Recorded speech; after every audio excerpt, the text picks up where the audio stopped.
नमस्कार दोस्तों। हम लोग छठे भाव की बात कर रहे थे और हमने ये जाना कि छठे भाव को ही रोग भाव कहते हैं। तो दोस्तों, सिर्फ छठे भाव से हम रोग का पूरी तरह से परिचय नहीं प्राप्त कर सकते हैं। तो आइए आज जानते हैं कि शरीर में कब रोग होगा, कहाँ रोग होगा, उसके क्या क्या नियम हैं।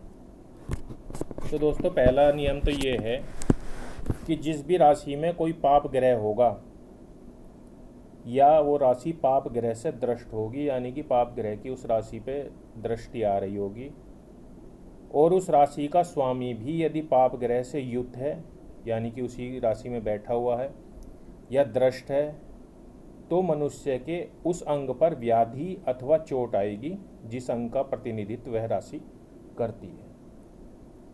तो दोस्तों, ये हम पहले जान चुके हैं कि राशि भी हमारे शरीर का प्रतिनिधित्व करती हैं, भाव भी हमारे शरीर के अलग अलग अंगों का प्रतिनिधित्व करते हैं, और ग्रह भी अलग अलग अंगों का प्रतिनिधित्व करते हैं। तो आज हम यहाँ राशि की बात करते हैं और जानते हैं कि कौन सी राशि शरीर के किस अंग को दर्शाती है।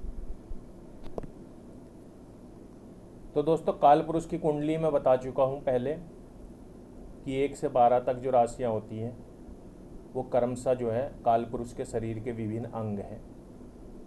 तो सबसे पहले राशि है दोस्तों मेष, जो काल पुरुष का सिर है, और दिमाग, खोपड़ी की हड्डी, इनकी बात भी हम मेष राशि से करते हैं। तो जो अभी हमने नियम जाना दोस्तों, उसके अनुसार यदि 1 नंबर की राशि अर्थात मेष पाप ग्रह से युक्त अथवा दृष्ट होगी और इसका स्वामी जो कि मंगल ग्रह है यदि वो भी पाप ग्रह से युक्त है, तो मनुष्य के अंग नंबर 1 अर्थात सिर या दिमाग पर व्याधि अथवा चोट आएगी। व्याधि मतलब दोस्तों बीमारी। इसके बाद करते हैं, बाद देखें दोस्तों वृष राशि को, तो ये प्रतिनिधित्व करती है मुख का, चेहरे का, ग्रास नली यानी कि हमारे फूड पाइप का दोस्तों। मिथुन राशि करती है दोस्तों कंधे, गर्दन, हाथ, ऊपरी सीना और श्वास की नली, ये जो ट्रैकिया होता है दोस्तों। कर्क राशि करती है दोस्तों हमारी छाती का, फेफड़े, दिल, पसलियाँ, इन सब की बात हम कर्क राशि से करते हैं। सिंह राशि करती है दोस्तों पेट का, लीवर, छोटी आंत और रीढ़ की हड्डी का प्रतिनिधित्व। और बहुत सी किताबों में दोस्तों दिल के बारे में भी सिंह राशि में ही दर्शाया गया है। आगे है दोस्तों कन्या राशि, जो हमारे नाभि प्रदेश को दर्शाती है। गुर्दे, बड़ी आंत, निचली रीढ़ की हड्डी जो है, इसकी बात हम कन्या राशि से करेंगे। तुला दोस्तों कटी प्रदेश, जो नाभि प्रदेश से नीचे का हिस्सा है। गर्भाशय, अंडकोश, इन सब की बात हम तुला राशि से करेंगे। वृश्चिक राशि दोस्तों हमारे जननांग और गुदा प्रदेश को दर्शाती है। धनु दोस्तों कूल्हे और जांघों की बात, यानी कि जो हमारा हिप का एरिया है उसकी बात अगर हम करेंगे, और जो नीचे पैर हो गए, जांघ, थाई, इसकी बात हम धनु राशि से करेंगे। मकर राशि दोस्तों घुटनों का प्रतिनिधित्व करती है, और घुटने से नीचे पंजों तक की जो टांगे हैं इनका प्रतिनिधित्व कुंभ राशि करती है, और मीन दोस्तों पंजों को दर्शाती है। अब चलिए अगला नियम जानते हैं दोस्तों।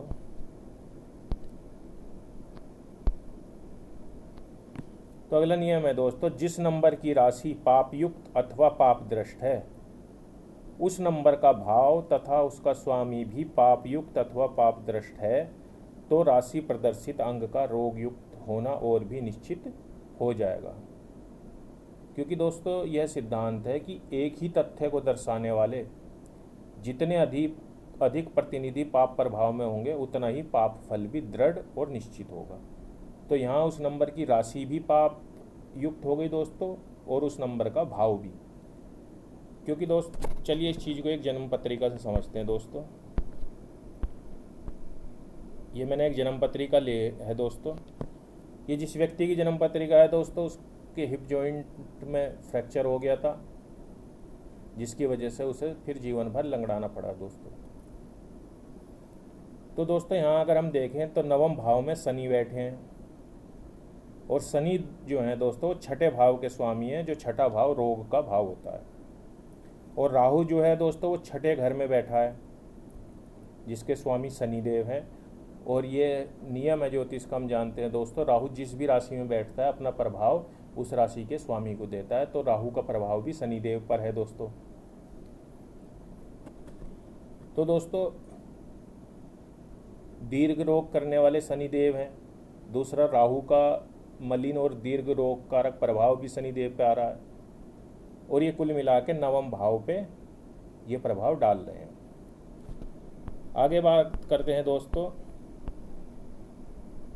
और नवम भाव के स्वामी को देखते हैं, जो कि शुक्रदेव हैं। ये सूर्य के साथ बैठे हैं दोस्तों और अस्त हैं। और सूर्यदेव जो हैं वो 12वें भाव के स्वामी हैं दोस्तों। 5 नंबर की इनकी सिंह राशि देखिए, वो 12वें भाव में है।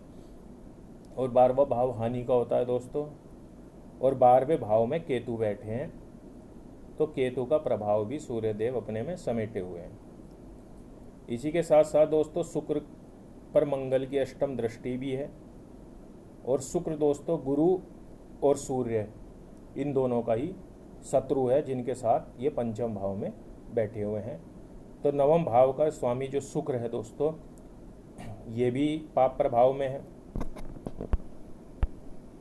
अब बात करते हैं दोस्तों नवम राशि की, यानी कि धनु की। तो नवम राशि जो धनु है दोस्तों, उसमें हम देखेंगे कि पापी चंद्र बैठा है। क्योंकि चंद्रमा अगर सूर्य के नज़दीक है तो जाहिर सी बात है वो पापी है दोस्तों,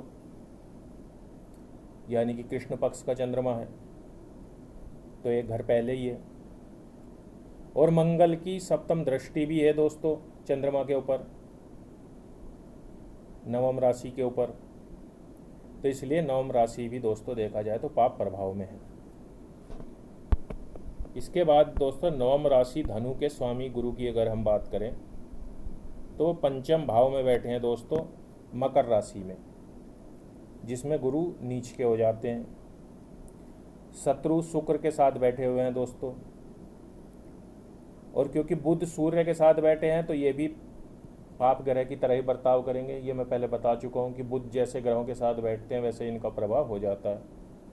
तो सूर्य बुध शत्रु शुक्र के साथ गुरुदेव बृहस्पति बैठे हैं, और मंगल की दृष्टि तो इनके ऊपर भी है ही। तो हम एक चीज देख सकते हैं दोस्तों, नवम नंबर की राशि धनु, नवम राशि धनु का स्वामी गुरु, नवम भाव और नवम भाव का स्वामी शुक्र, ये चारों ही पाप प्रभाव में है। इसलिए इस व्यक्ति के शरीर का नवम भाग व्याधिग्रस्त हुआ, जो कि नवम भाव की जो राशि है दोस्तों धनु दर्शाती है, जो कि दोस्तों क्या है, कुल्हे, यानी कि हमारे हिप्स। तो इसलिए इस व्यक्ति के हिप जॉइंट में फ्रैक्चर हुआ था, और ये जिस कारण इन्हें सारी उम्र लंगड़ाना पड़ा था। एक चीज अगर हम और देखें दोस्तों, तो नवम राशि के जो अधिपति हैं धनु के गुरुदेव बृहस्पति, और नवम भाव के जो अधिपति हैं शुक्र, इन दोनों पर ही मंगल की दृष्टि है। और मंगल दोस्तों चोट के कारक होते हैं। तो जाहिर सी बात है इन्होंने नवम राशि जिस चीज़ को दर्शाती है, हिप्स को, उस पर चोट दी, फ्रैक्चर हुआ, जिस कारण इस व्यक्ति को फ्रैक्चर होने के बाद भी जीवन भर लंगड़ाना पड़ा। तो दोस्तों अब आज के लिए इतना ही। आशा करता हूँ आपको अच्छा लगा होगा। आगे कुछ और नियम और सिद्धांत हम जानेंगे ज्योतिष और रोग के। नमस्ते, धन्यवाद।